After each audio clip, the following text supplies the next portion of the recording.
Kung pagkagabi, hindi naman siya, parang wala naman akong naramdaman. Tapos kung pagka-umaga, ang unang namaga, yung pa ako. Tapos, pero medyo may ano na siya dito. Parang Bago ka maglaro, may nararamdaman ka na dyan? Wala. Oo. Tapos ang Pero namaga, yung laro ko kasi, parang ang limit na ng katawan ko, 2 laro. Tumatlo ako kasi, so parang, hindi ko alam kung over na sobrang pagod siguro. Oo, tapos namaga siya. Tapos kinabukasan, eto naman ang namaga, wala na siya. Hindi na siya namaga. Tapos nagpa-doktor. Sabi ng doktor, magpa-MRI ka. Ito yung result ng MRI. Ang bigat naman gagad, MRI gagad. Ang mahal ng MRI. Buti nga, naka-card. Sitahan niya ako ng skilan.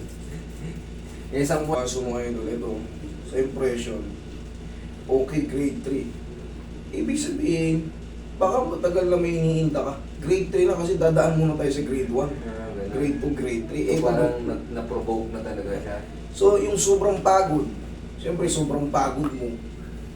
Sabi mo nga, ang maximum mo, 2 lang. Siguro napagandang laro sa port, dinagdagan mo. Grade 3, chondromalacia or articular cartilage injury. Medial and femoral trachea. Grade 2, the same, cartilage injury and patellar facet.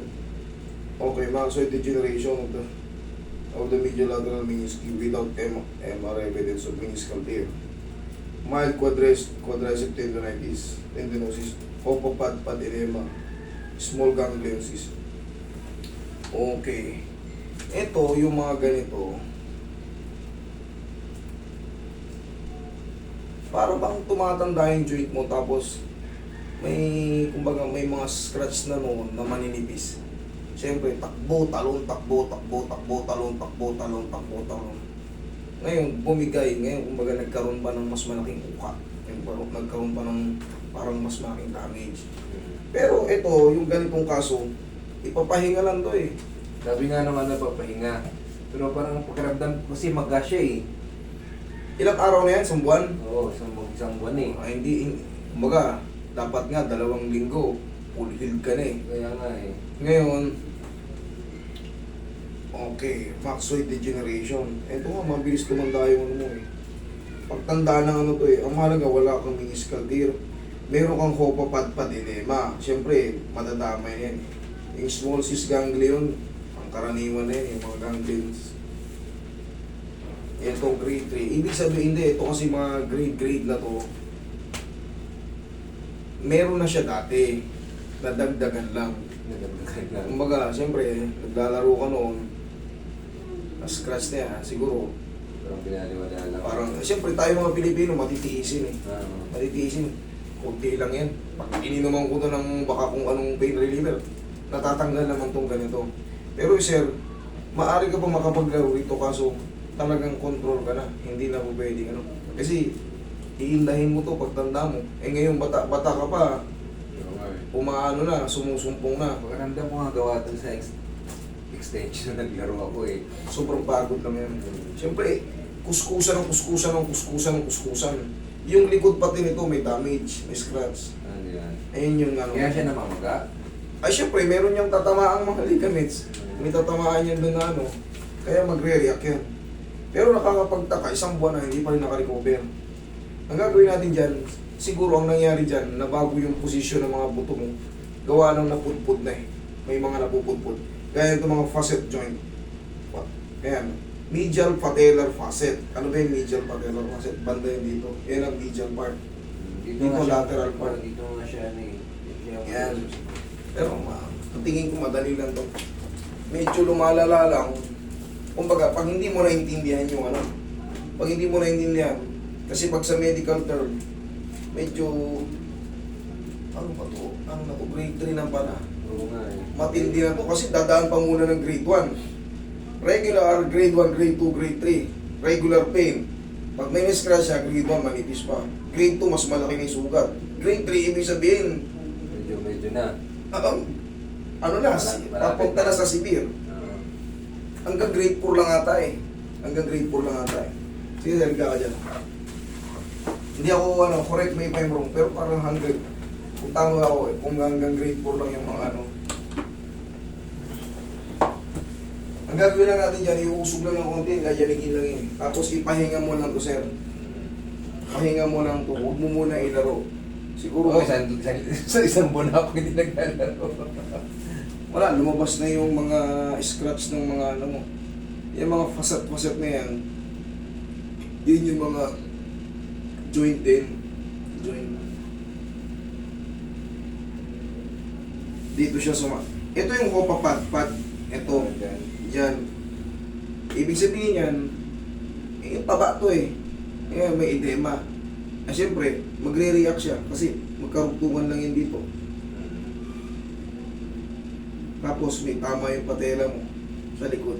Yung pinaka niya, sa kluban. Ayan, karugtungan. Pero ginagalaw-galaw lang yan. Galaw-galawin mo lang yan.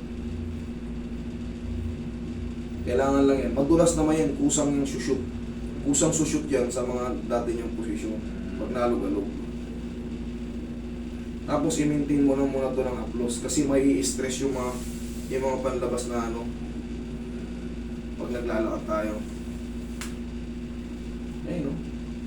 Lakas ng scratch to.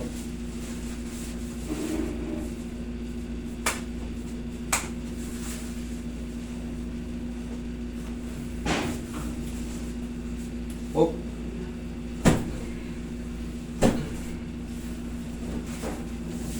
Mamaya pakiramdam mo magaan na to. Tapos, wala, diretso mo lang na ano. Normal lang na kilos. Wala mo ng basketball.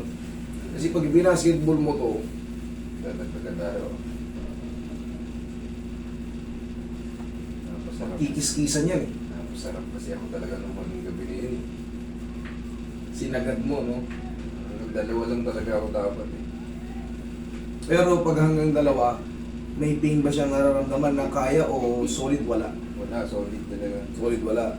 Tapos ang pangatlo, nandun parang pakiramdam ko nga, nung pangatlong laro ko pagkatapos, para akong pag pinagtukinan.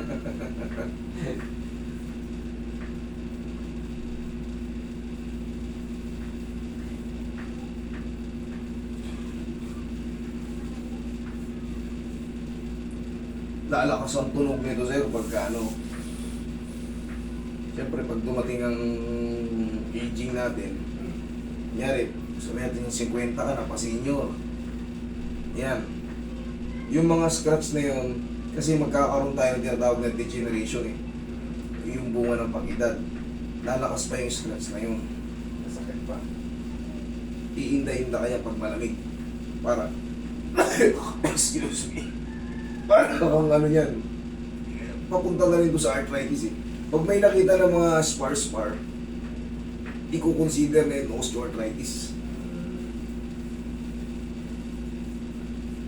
Ito kasi hindi pa kita yung mga spar, scratch pa lang. Pag lumabas na yung spar sa mga joint, sa mga edge ng buto, ng femoral, tsaka ano. Pero normal lang naman yun sa mga tao na magkaroon ng mga spar. Bunga ng mga kinakain natin, maalat. Bunga lang yun. Mas nagiging agresibo lang pag may damage na rin yung mga ano, mga cartilage natin. Galing ako dito dati eh. Ito namang sawa ko yung sawa ko. Itong ganito ko, nawala talaga yun eh. Yung taon din talaga yung dinanas ko yung alay. Roy, pain mo ako, diba? Takon din talaga yun eh. Tapos nung pumunta nga kami dito, wala. Grabe yung Galing na pala si Sir dito eh. Oo, galing ako dito. Kasama ko yung asawa ko. Paano naman siya naman ng sciatica. Kumusta naman yung asawa mo? Medyo bumabalik-balik pa eh. Kaya isasama ko sana siya dapat ngayon. Kaya lang, Gaya nga ng sabi ko, yung mga disc, pag nasira, hindi na yun ano, sira na talaga yun. Kaya mag-iingat kayo sa mga pagbubuhat, pag-yuko-yuko ng biglaan. Tapos yun lang ang sagot, kahit sira yun, basta gawin nyo lang. Kahit manipis yan, hindi kayo iinda. Kasama ko sana siya dapat ngayon. Magbabantay kasi ng bata. Teka sa mo to, sipa mo. Ba't huwag mo lang butang to? Teka sa mo. Sige. Yun, sa pa. Okay.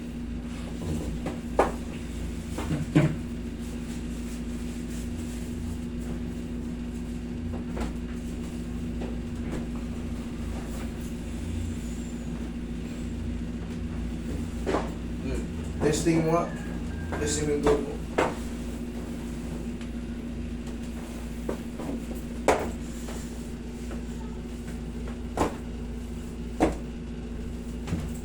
Wala na. Ha? Wala na. Wala na. Madali nga lang yan, sir eh. Konting alog-alog lang yan. Ngayon, wala lang. Normal moves ka lang muna. Wala mo nang play. Ha? Hayaan mo muna makarecover yung mga scratch-scratch Sa dyan. tira na rin ako ito. Sige.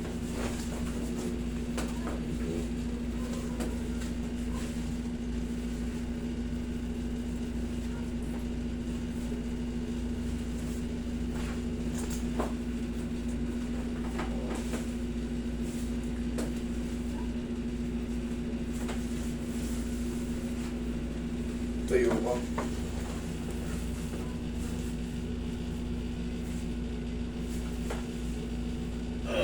Ilang ba tagilid?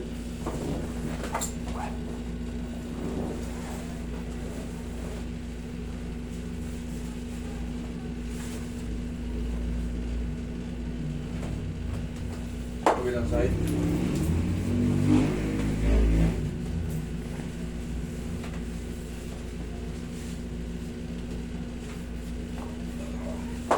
Ito pa.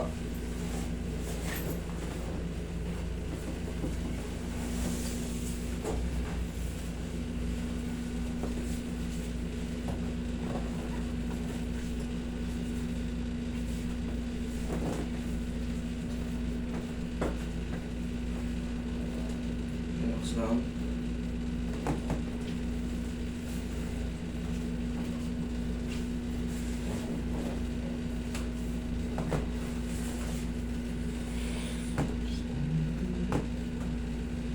Okay.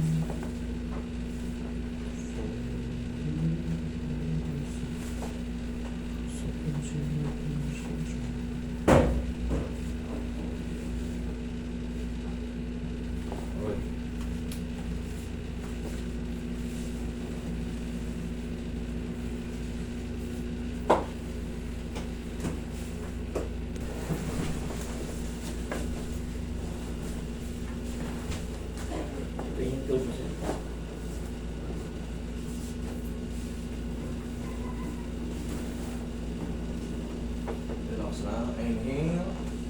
Exhale.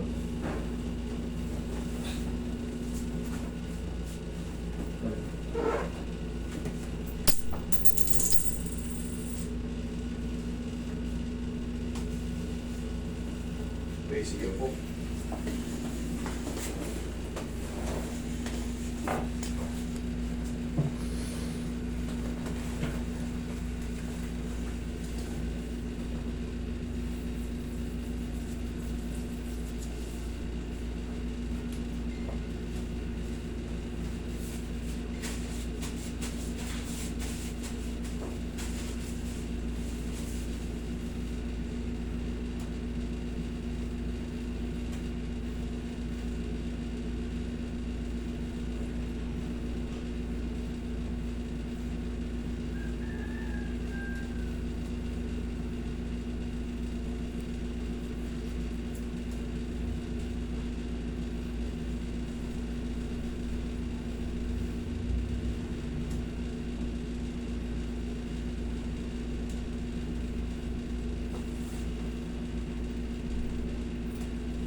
Okay, sir. Ayos. Thank you, Master. Thank you. Thank you.